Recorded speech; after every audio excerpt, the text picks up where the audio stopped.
and not take a step back, of course. Oh, man. Hold on just 1 second. Julian Rierson is over this. All right, Manny, you on the air? Haaland wants to see a cross. Yeah, I'm here. All right. Okay, for a second I thought I'd lost you again, but no, it's the equipment misleading me. All right. Well, we are back right here on the Sports Spotlight on radioazad.us, where your voice matters and the voice always matters. And man, oh man, the voices have been loud. One about the US soccer team just not being talented enough, right? And Shep kind of touched on the fact that we haven't been doing a great job of developing goalkeeping talent of late, and that definitely showed. You know, when you lose a match 4-1, you know, all else aside, your goalie did not do his job well enough. I mean, I'm sure in the game of soccer there can be a time where you lose a match 4-1 and the goalie did everything right, but it's going to be rare. If you're going to give up that many goals and lose that badly, the goalie made mistakes, and in this one the goalie absolutely made mistakes. But with that said, we've beaten that the dead horse quite a bit. Let's talk about the other thing.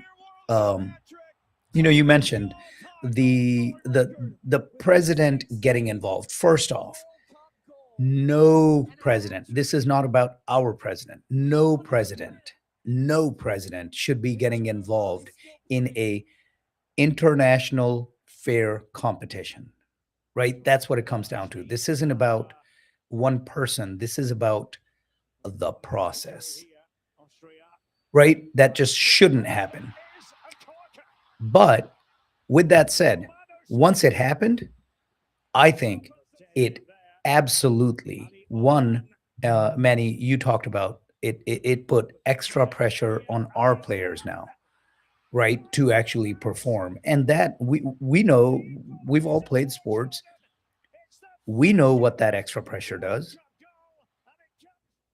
right? So that was unnecessary. But secondly, and again, you know, I said this to somebody. Somebody was, I think it was Tuesday. It was right after the match.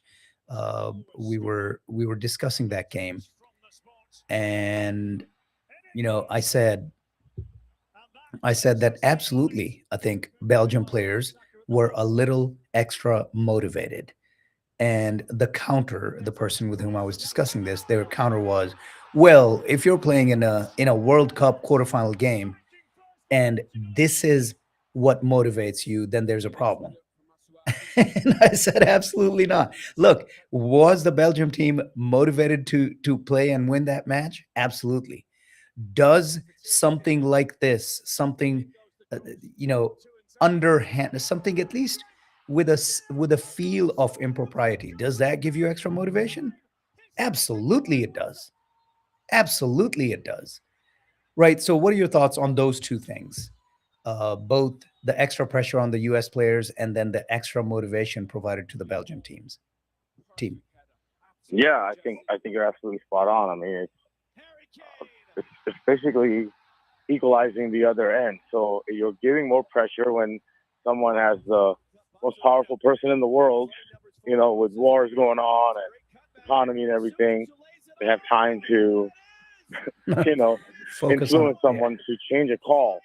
Um, it's also really sad that, like, some of these things, like this suspension and decision to overturn it, like, didn't happen right away, a day or two.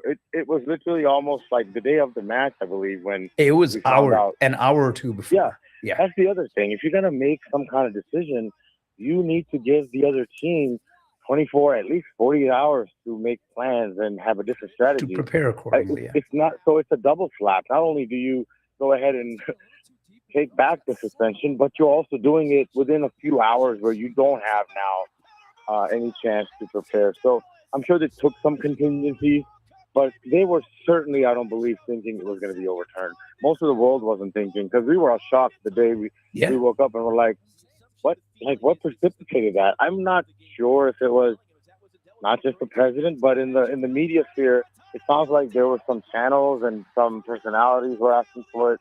So then slowly, it took almost a week for that support to build. But yeah, you're absolutely right. Belgium was certainly very much motivated to go out there because not only did they feel like they were the better team, and yes, they were if you look at the score, but now all that hard work, to get to that match with the USA, it almost felt like they're the ones that are the evil ones, right? The ones that the world is going to be against. So it was a Yeah. lot of that, and I think you're absolutely right. All right. The other thing, as I was looking at it, thinking about it, you've known me for a number of years. I'm a pragmatic guy. I don't know if I've ever said this on the air before, but one of my wife's favorite things to say about me is she says, I'm never worried about hurting Rizwan's feelings because he has none. Because I am a very pragmatic. I'm always talking about emotions just get in the way. You should look at the facts and make decisions. Blah blah blah. So I see where she's coming from. So I am a very pragmatic person. So I zoomed out and I'm looking at this, and here's what it comes down to: the insertion. And look, we know and we're definitely crossing over we're not even teetering on the line right now. We're definitely crossing over from sports into politics here, but we do have a president who likes the spotlight. But all he did by inserting himself into this situation, and that's exactly what he did, he inserted himself into the situation. All he did was make things worse on so many levels, right? The extra added pressure on the US players was unnecessary and wouldn't have happened without the self insertion of the political president of the country into a matter of sport. The extra added motivation given to Belgium was unnecessary. But I firmly believe if this had not happened, if this insertion hadn't happened, and the overturning of the ban takes place, even if it's within hours, but I think it would have taken it might have taken place a little sooner than that. If that happens, there would be less controversy because they found an obscure rule to overturn it, something that I think hadn't been used in 40 years or whatever it was. But technically, they were maybe not understandable, but they were within their rights. FIFA was within their rights to technically overturn the ban. So if the insertion by the president hadn't happened and this overturn happens, there would have been less outcry, less controversy, less of all of that. Yeah.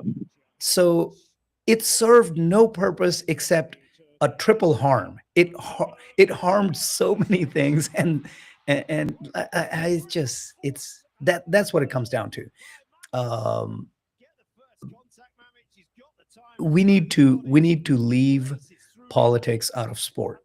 I've been saying that for years, for decades, and unfortunately, right now, I mean, this World Cup, as exciting as it's been, as exciting as it has been, it has not been without political controversy on all these things that you mentioned before, right? The double standard on the treatment of folks from a certain region, geographical region, absolutely that's happened, right?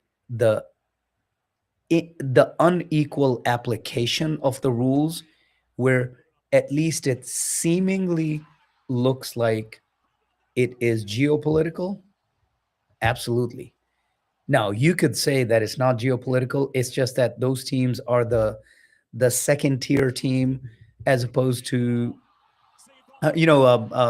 we do this in cricket, right? The cricket world has the the main teams, right? The the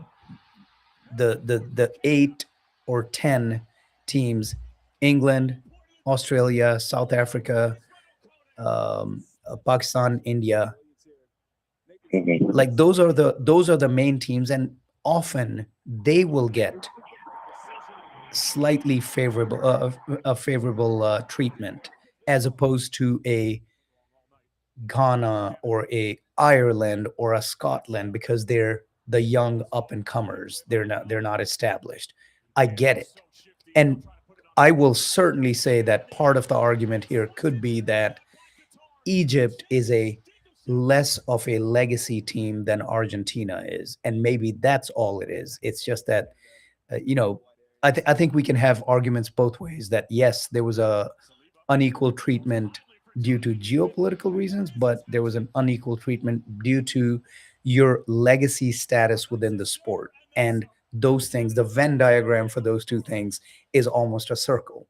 I get it, but there was zero reason for for a political insertion into a matter of sport. That's what it comes down to, as far as I'm concerned. And all it did was bring a lot of harm, and ultimately resulted in what?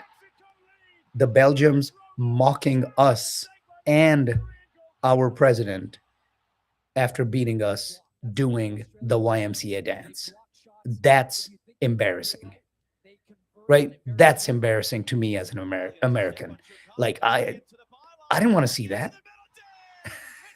but it happened. So yeah, it was less than ideal, all of it, but ultimately very, very disappointing for Team USA to lose 4-1 against Belgium. It was just a terrible outcome. If it had been a respectable, a 3-2, a Mhm. 2-1 loss, it would be more palatable. But as it were, 4-1, not great. So, do you think this has taken us back? I'm sorry. Do you think this has taken us back as a country, as far as the development, excitement, all of that? Or I Look, mean, I these felt are some of the best like ratings apparently, and this was one of history. the most Yeah, talented soccer team we'd ever had. Yes. yeah. I think what it did was, Shep was spot on. I think what it did was it The difference highlighted in our like development. So yeah, it we highlighted don't the have it fact that here. we're not developing goalkeeping talent. Mhm. And again, Manny, you and I have played many sports. We cover all sports. And that old adage that kind of started with football, but it goes across sports, right? Mhm. Offense sells tickets, defense wins championships. That is more true in soccer than anywhere else, Mhm. right? Why are we talking about France so much, how they're dominating? Why are we talking about Spain so much? It's their defensive prowess, right? The fact that you can't, it's the old Maddenism, right? Well, if you score more points than your opponent, you're gonna win the game. So if you're not letting your opponent score at all, guess what? You're gonna win a lot of games, right? So in soccer, more than anything else, I think and it takes discipline, but defense wins championships, and that's what we're seeing. We're seeing on that left side of the bracket between France and Spain, two of the best, if not the two best defensive teams squaring up. We'll see how that goes. I expect that to be a 1-0 result. I would not be shocked if it goes to a 0-0 penalty kick shootout, right? I would not be shocked at all, because these are both very fundamentally sound, defensively sound teams that put a lot of pressure on the opposition by the mere fact that they will not let you score. So it's going to be a defensive soccer lover fans just dream. I think this match is. And on the other side, yeah, whew, I think there are. Uh, I would love to see how the officials officiate that match.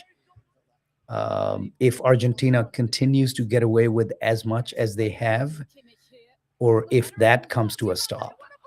And boy, oh boy, here's so Argentina's gotten all the calls right so far. If they all of the sudden stop getting calls because they're now playing England, Mhm.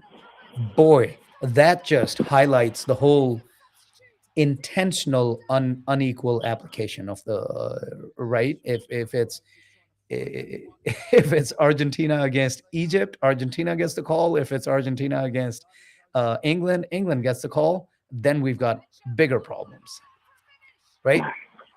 So I mean, ultimately, it's left a very bad taste in my mouth about the sport. There was so much excitement, right? We talked about it here. It was Yeah. taking the nation by storm. People who Right. had never mentioned soccer were watching soccer and following up on, and not just US soccer, but they were this World Cup had actually brought millions of extra fans, millions of extra eyeballs onto this Right. sport. And for that to within a 3-week span, for it to end in the integrity of the sport being questioned, shame on FIFA and shame on everybody involved for having taken all of these steps to have gotten us here. Because this was for soccer fans, this was the moment that they've been asking for, pining for, hoping for 30, 40, 50 years here in the States, right? Everybody, this was almost when this World Cup started, it felt almost like a March Madness, right? This is because it's folks who haven't watched a single game all season will start talking about the bracket, start filling out the bracket, start following the bracket. And that's what the World Cup felt like. It was folks who were not, there's a core group who are who have always been fans, like Shep was talking about. He played in high school. He's talked about, I remember back in college, I'd go over to his apartment and he's got a soccer game on. And I'm like, what are you doing? Like, who watches soccer? So there is a core group. You've been a fan of soccer for decades, right? There's a core group who've been fans. But what this World Cup did was it brought out everybody. Everybody was following it. And it's a shame that that they've been able to reduce all of that enthusiasm due to an uneven application of the rules of the sport, because ultimately we watch sport because of that, because there's equal competition and it comes down to effort and grit. And when you're unleveling the field, then then people aren't going to watch it. So FIFA has a lot of work to do. A lot of work to do. Hey, do you want to talk just a little bit in the next 5 minutes about this tennis tournament going on across the pond on the grassy courts of Wimbledon? Have you been following it? The men's final is going on right now. Sinner and I can never say it's Zverev. I can never. For some reason, I want to call him Zverev. Yeah. But yeah, No, it's not Sinner easy, and man. Zverev are locked in. Last I checked, about 10 minutes ago, they were in the tiebreaker for the first set. The set being tied 6-6. I'm sure there's a. Let's see. Let's see what we got. Oh wow. Zverev pulled it off. So Sinner has lost the first set 7-6 in a tiebreaker that went extra. Tiebreaker was 9-7 Zverev, and he has turned around and won his first. Zverev got his serve, and he might be hoping to break Sinner here. So here's the skinny. Zverev won the first set 7-6, 9-7 in the tiebreaker. He won the first game of the second set, so he's up 1-0. And with Sinner serving, Zverev is leading him 30-15 in this second game. Boy, if he breaks it here, Sinner is going to be in a bit of trouble for sure. Anything you've seen from this match that you want to talk about before we move kind of backwards over the last couple of days? I actually did not. I was, like I said, traveling, taking my daughter back. So I did. I mean, the only thing about Wimbledon I seen was when Serena attempted to come back, and I know that was a couple of days ago. Yeah, so she got hurt right off the bat, man. Yeah. But no, but have to add on this one. So. All right. So the ladies' final took place yesterday, and it was again disappointing for us here in the U.S. as Coco Gauff did not make it. You know, she is the young talent, and I guess not so young anymore. She's almost 17, maybe 18 now. And not just in the sport of tennis, but especially on the ladies' side, I think, where you peak at 15, 16, 17, she's right in her prime right now. And of course, the Williams sisters absolutely disproved that notion by staying in their prime into their late 30s. But by and large, on the female side, the peak of a female tennis athlete is about 16 to about 24, 25. That's when the decline starts. So we were hoping that Coco Gauff would be able to pick up the Wimbledon here, as so many of the higher seeds lost, but to no avail. It ended up being Noskova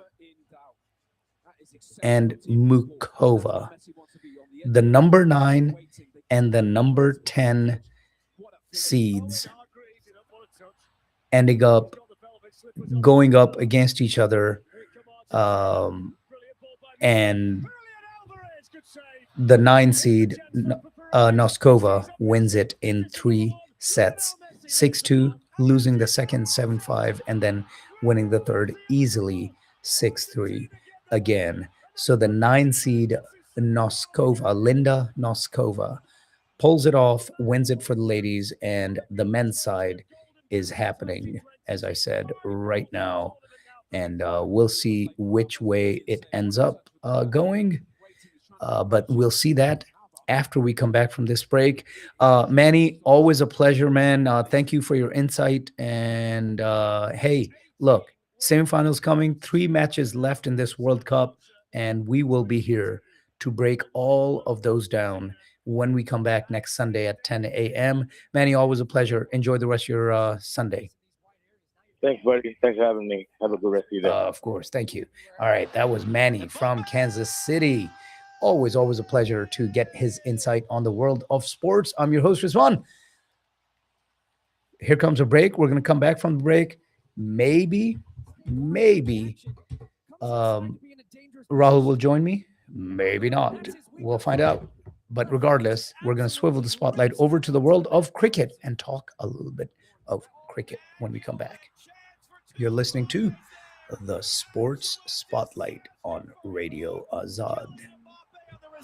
This is Radio Azad, streaming in Dallas, Fort Worth, and all around the world.